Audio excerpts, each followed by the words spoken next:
Welcome. My name is Andrew North, and I serve as Assistant Director of Engineering and Quantum Employer Relations. In this presentation, we'll explore how to prepare for the career fair. This discussion is about practical strategies to help you feel confident and make meaningful connections. I encourage you to start by viewing the career fair as a learning opportunity, not just an internship or job hunt. It's a chance to practice professional conversations and discover roles you might not have considered. Lastly, I'll speak to the course points on each slide, but I won't reiterate every bullet point.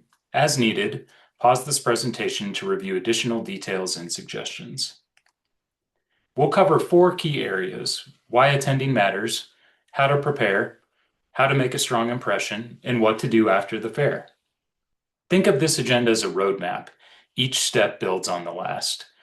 Preparation and follow-up are just as important as your in-person career fair experience. Career fairs aren't just about internships and jobs. They're about building relationships and learning about employers as well as various career paths. Approach the fair with curiosity. Even if you're not actively searching for an internship or job, conversations can lead to future opportunities.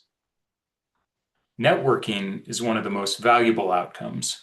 Recruiters often remember students who show genuine interest and ask thoughtful questions.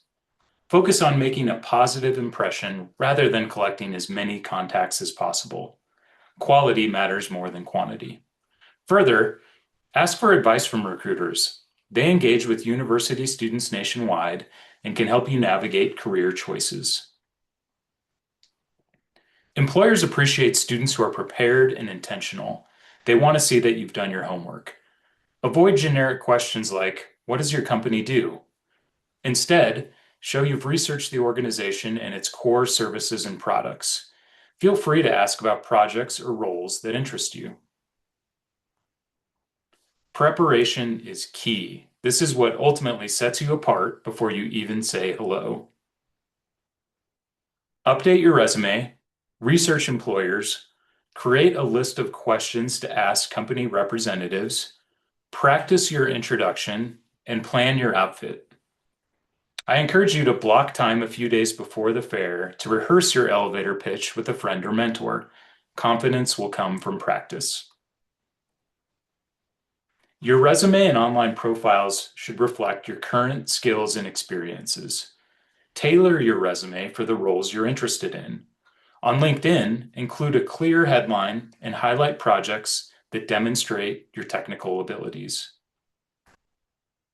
Research really helps you stand out. It shows you're serious about the opportunity.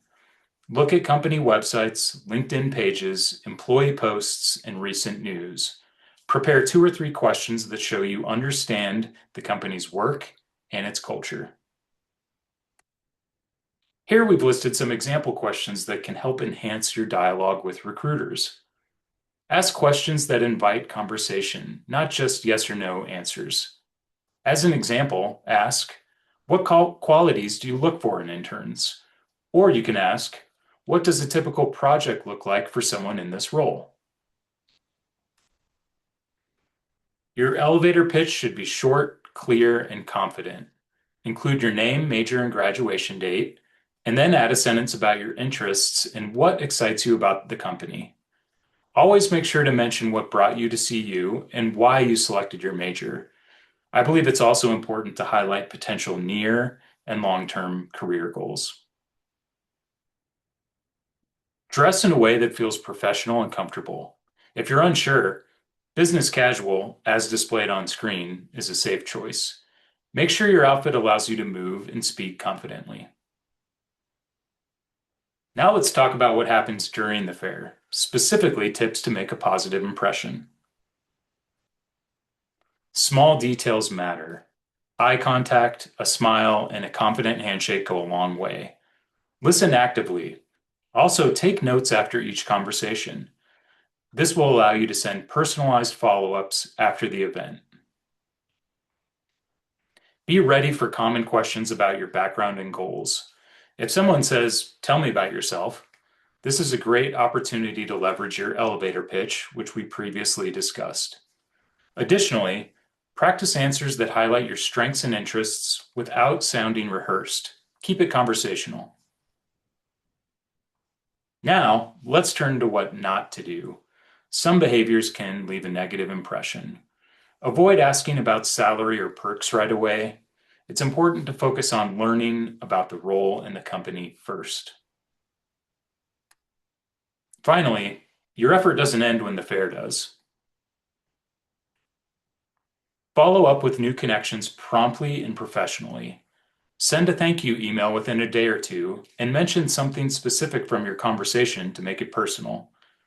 Stay in touch by setting a reminder to reconnect in a couple weeks and continue to follow company websites and LinkedIn pages for new important updates.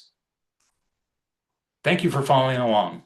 You are now well prepared for career fair success.